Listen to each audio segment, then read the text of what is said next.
Halo sahabat Ruang Ilmiah, kembali lagi dengan saya di Ruang Ilmiah ini.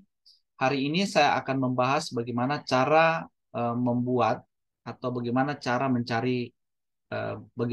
membuat masalah penelitian. Oleh sebab itu, jangan lupa di subscribe terlebih dahulu, bunyikan loncengnya, agar sahabat semua mendapatkan informasi yang bermanfaat dari channel ini. Banyak hal yang saya sudah sampaikan dan banyak hal yang saya bahas di channel ini tentunya seputaran skripsi. Mulai dari bagaimana membuat judul penelitian yang baik, bagaimana mencari masalah penelitian, bagaimana membuat latar belakang penelitian skripsi, bagaimana membuat tujuan penelitian, bagaimana membuat bab 2 skripsi, yaitu berkaitan dengan hipotesis penelitian, paradigma penelitian. Kemudian di bab 3 skripsi juga saya membahasnya bagaimana berkaitan dengan metodologi penelitian, yaitu teknik pengambilan sampel, kemudian melakukan analisis data. Ada beberapa analisis data yang saya berikan tutorialnya, silakan cek di video ini beberapa tutorial mengenai analisis data penelitian skripsi. Silakan dipelajari. Ada beberapa menu atau ada beberapa playlist yang saya sudah bagi seperti dalam bentuk skripsi, yaitu ada bab 1 skripsi, bab 2 skripsi, bab 3 skripsi, dan bab 4 serta bab 5 skripsi. Nah, selain bab 3 juga ada bab 4 skripsi, itu berkaitan dengan bagaimana cara membuat hasil dan membahas penelitian skripsi, serta bagaimana membuat kesimpulan dan saran. Nah, itulah seputaran mengenai channel Ruang Ilmiah. Silakan sekali lagi di subscribe dan share kepada teman-teman yang lain yang saat ini sedang tugas akhir. Dan jika ada pertanyaan, silakan komentar di bawah ini. Oke, kita lanjut. Bagaimana cara mencari masalah penelitian skripsi? Nah, seperti yang Anda lihat di sini, saya sudah menggambarkan bentuk bagaimana cara mencari masalah penelitian skripsi yang tentunya akan mempermudah teman-teman di dalam melakukan penelitian untuk mencari masalah penelitian. Nah, biasanya kalau kita ketemu pembimbing, pertama awal yang menjadi pertanyaan adalah apa masalah penelitianmu? Apa yang menjadi permasalahan penelitian? Setiap mahasiswa yang akan melakukan atau yang menyusun skripsi itu akan bingung. Apa masalah penelitiannya? Untuk apa kita melakukan penelitian? Tentunya kalau kita mau melakukan penelitian, terlebih dahulu kita harus mengetahui masalah penelitiannya, masalah apa. Untuk apa melakukan penelitian kalau tidak ada masalah penelitian? Jadi yang dikemukakan terlebih dahulu adalah masalah penelitian. Nah, di latar belakang yang akan kita jelaskan adalah latar belakang masalah penelitian. Kemudian dari latar belakang masalah itu, nantinya kita rumuskan di dalam bentuk pertanyaan penelitian. Jadi tujuan penelitian atau rumusan masalah penelitian itu adalah hasil dari penjabaran kita dalam latar belakang masalah penelitian. Jadi di latar belakang itu adalah macam-macam berbagai macam masalah penelitian. Nah, biasanya kalau terlalu banyak masalah penelitian yang kita jelaskan dan kita uraikan dalam latar belakang, makanya setelah latar belakang kemudian ada yang namakan dengan batasan penelitian, batasan masalah penelitian. Nah, batasan masalah penelitian ini membatasi masalah apa atau fokus apa yang menjadi masalah penelitian kita, sehingga tidak melebar-lebar kemana-mana, dan satu masalah penelitian tersebut yang akan kita lakukan penelitian. Ya, jadi kita tidak mencari atau menyelesaikan berbagai macam masalah dalam penelitian kita. Nah, kalau dalam gambar ini kan bisa dilihat, di sini ada masalah penelitian itu ditemukan dari fenomena yang terjadi. Nah, bisa saja kita menentukan topik penelitian terlebih dahulu agar tidak kemana-mana penelitian kita, tidak kemana-mana fenomena yang akan kita cari. Jangan sampai fenomena yang kita cari itu di luar dari topik penelitian kita. Oleh karena itu, kita menentukan topik penelitian terlebih dahulu. Atau kita bisa juga menentukan atau mencari fenomena terlebih dahulu. Ya, fenomena itu sangat banyak, sangat luas. Ya. Jadi fenomena itu bisa terdapat di lingkungan sekitar kita, kondisi daerah, bisa dapat dari nasional, ya secara nasional, melalui media massa, melalui media sosial, melalui isu-isu yang ada di dalam masyarakat, lingkungan di sekitar kita, atau dimanapun kita berada. Bisa juga kita dapat permasalahan itu melalui teman dekat kita, ya yang mengetahui atau yang sama bidangnya dengan kita, atau bisa juga dengan kalau misalnya ilmu pertanian ya, kalau misalnya dia mahasiswa pertanian, mungkin bisa dia peroleh dari orang tua atau saudara. Dan mungkin juga masalah penelitian ini bisa diperoleh dari pembimbing atau bisa diperoleh dari dosen. Ya, kalau kita bisa tanyakan, kira-kira isu apa atau permasalahan apa yang bisa kita angkat. Nah, dari topik penelitian itu kemudian ya satu topik penelitian kemudian kita mencari fenomena yang terjadi atau fenomena yang ada di sekitar kita, kemudian kita kaitkan dengan topik penelitian apa. Ya, topik penelitian itu banyak ya. Jadi fenomena yang terjadi di sekitar kita, misalnya berkaitan dengan penurunan produksi padi ya, misalnya itu di bidang pertanian. Kebetulan ilmu saya ya di bidang agribisnis di Fakultas Pertanian. Sehingga saya memberikan contoh lebih banyak ke pertanian. Masalah produktivitas rendah ya, produktivitas rendah di pertanian. Kemudian bisa juga masalah pemasaran ya, ini berkaitan dengan ekonomi. Masalah pasar ya. Nah, itu kemudian fenomena yang terjadi misalnya rendahnya produktivitas, kemudian topik penelitian yang tentunya yang akan kita angkat adalah yaitu masalah produktivitas. Ya, misalnya penurunan produksi atau penurunan kesuburan tanah, ya tentunya topik penelitian yang kita ambil ya berkaitan dengan produktivitas. Ya. Nah, itu bisa diperoleh dari mana saja. Nah, saya akan memberikan contoh, beberapa contoh ya, bagaimana mencari suatu fenomena atau masalah penelitian yang teman-teman bisa tiru atau bisa aplikasikan bidang apapun teman-teman yang geluti, ya tentunya bisa mencari sesuai dengan topiknya masing-masing. Ya. Jadi secara umum seperti itu. Nah, misalnya fenomena masalah pertanian ya. Tentunya kita tahu sendiri ya, semua orang tahu bahwa negara kita merupakan negara agraris ya, yang sebagian besar sumber pendapatannya itu berasal dari pertanian. Yang menjadi pertanyaan, kenapa? eh, tapi kok kenapa masih mengimpor beras? Nah, fenomena yang terjadi itu masalah itu merupakan ketimpangan. Ketimpangan antara kenyataan dengan seharusnya. Seharusnya seperti apa, tetapi kenyataannya seperti apa. Ya, seharusnya kita negara agraris, negara pertanian yang seharusnya bisa mengekspor beras, ya, memproduksi beras sangat banyak. Mungkin kita tanam padi di belakang rumah itu sudah bisa menghasilkan produksi.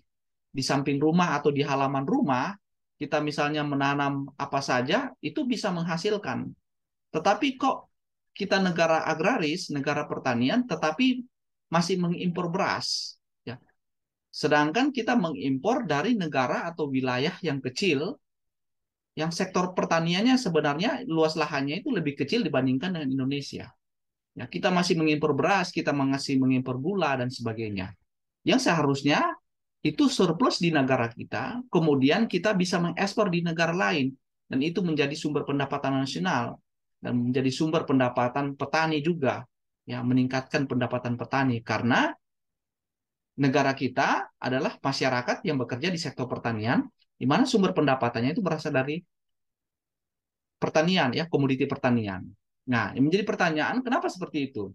Biasanya kalau pemerintah mengimpor beras itu beras yang ada di pasar itu sedikit ya. Nah, kalau tidak diimpor maka harga akan naik. Nah, tapi yang menjadi pertanyaan lanjutan, apakah kita tidak mampu memproduksi sendiri? Apa kita harus mengimpor beras? Jadi apa yang salah?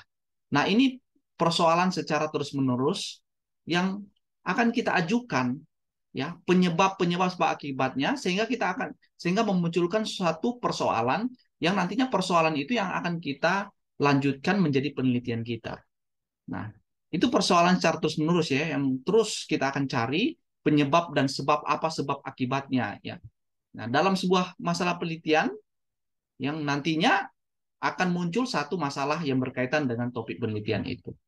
Nah, dari persoalan ini kita tahu ya, ini mau mengarah kemana? Ya.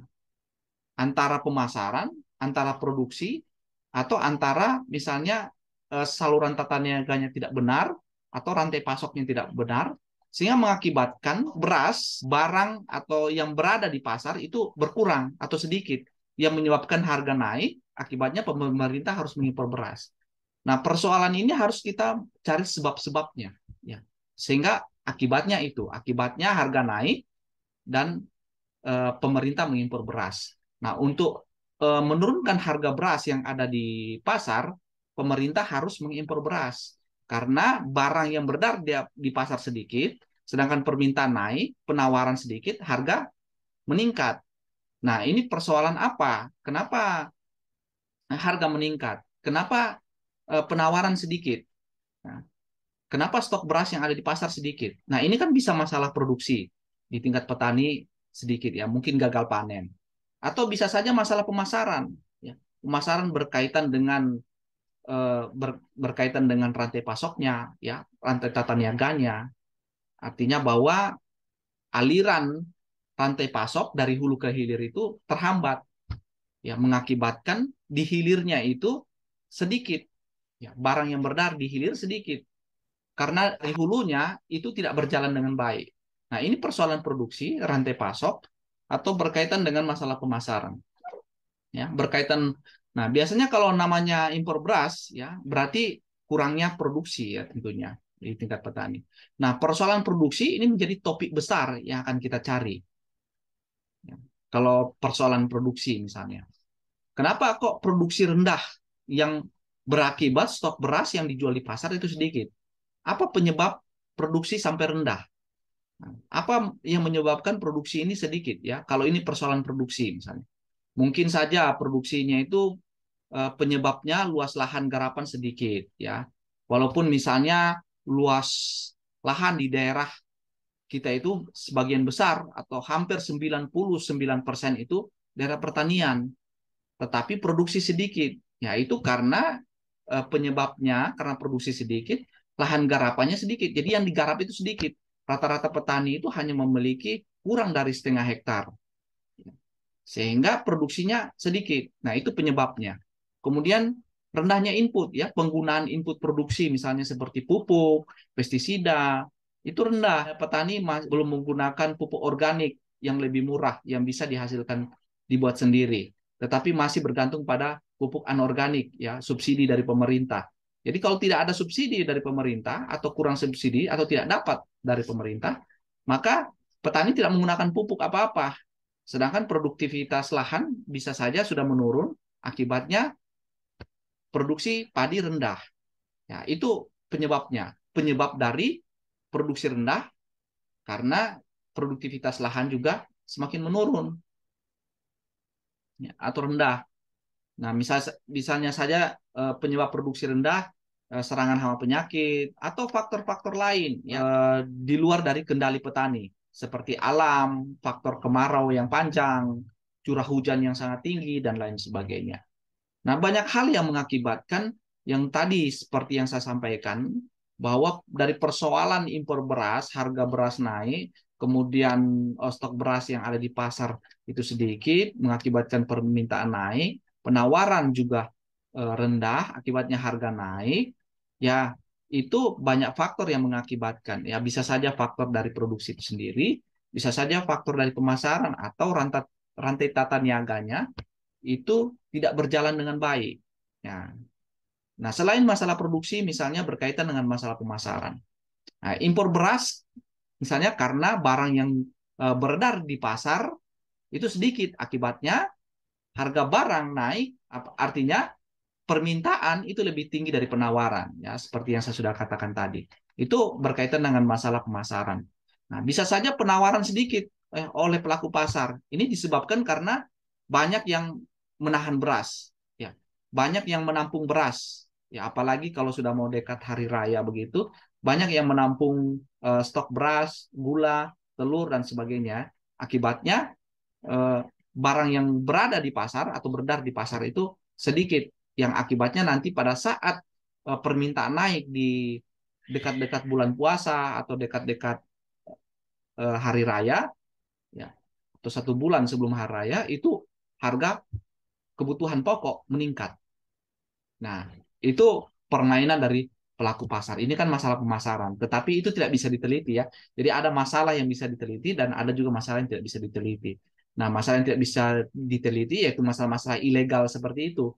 Ya, itu bukan alamiah yang terjadi di dalam pasar, tetapi itu adalah permainan ilegal yang dilakukan oleh manusia yang tidak bisa kita teliti sampai di situ.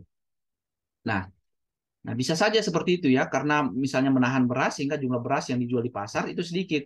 Akibatnya permintaan meningkat dan penawaran sedikit yang akibatnya harga beras naik.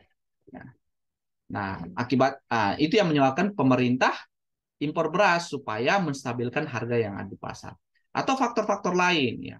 Nah, dari pasar ini juga atau pemasaran ini kita bisa lihat dari perilaku konsumennya. Ada selera konsumen atau ada faktor harga atau faktor non harga. Atau bisa saja kekurangan beras itu disebabkan ya atau sebagai akibat dari pasokan beras dari hulu sampai hilir itu tidak berjalan dengan baik. Nah, ini tentunya berkaitan dengan topik apa? Berkaitan dengan topik rantai pasok ya.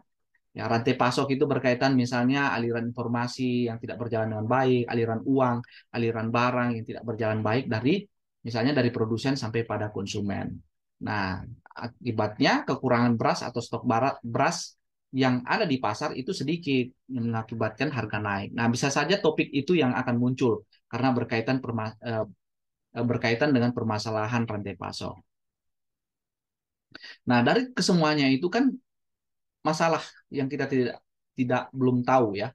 Jadi banyak teori atau banyak topik yang kita bisa sambungkan yang berkaitan dengan tadi kenapa impor beras, kemudian kenapa stok beras yang ada di pasar kemudian sedikit, kenapa harga beras meningkat, sedangkan di sisi lain pada kenyataannya bahwa negara kita adalah negara agraris yang sebagian besar sumber pendapatan atau sumber penghasilan kita itu diperoleh dari hasil pertanian atau wilayah atau negara kita yaitu negara agraris yang bergerak dalam bidang pertanian ya atau bergerak dalam sektor pertanian. Nah, kenapa terjadi ketimpangan seperti itu? Nah, setelah kita tarik-tarik sebab akibatnya, penyebab-penyebabnya, maka muncul beberapa topik-topik tadi ya, topik pemasaran, topik produksi, produksi rendah disebabkan karena apa, penyebab-penyebabnya. Topik pemasaran yang berkaitan dengan misalnya selera konsumen, permintaan terlalu tinggi, eh, faktor non harga dan sebagainya. Ya, kemudian sisi lain juga selain pemasaran ada berkaitan dengan rantai pasok atau berkaitan dengan tata niaga. Nah, itu kemudian kita mencari sumber masalah utamanya apa. Nah, jadi sekarang yang benar-benar menjadi persoalan itu yang mana ya, yang berkaitan dengan apa saja, ya, berkaitan dengan topik apa. Sehingga muncullah kedua dari bentuk gambar ini ya dari fenomena yang terjadi. Fenomena itu kemudian bagaimana permasalahan yang terjadi ya antara kenyataan dengan seharusnya. Ya, kenyataannya seperti apa, tetapi seharusnya seperti apa? Seperti apa? Ya, bagaimana seharusnya? Nah, muncullah suatu topik penelitian yang akan kita bahas. Dari topik penelitian ini kan kita sudah tahu teori-teori ya. Teori pemasaran itu apa-apa saja. Ya, teori rantai pasok itu apa-apa saja ya. Penelitian-penelitian terdahulu yang mendukung dari topik penelitian itu. Nah, bisa saja dari topik penelitian kemudian kita cari sebuah fenomena atau permasalahan yang dikaitkan dengan topik penelitian. Oke, dengan demikian tips dari saya cara mudah mencari masalah penelitian skripsi. Sekian dan terima kasih.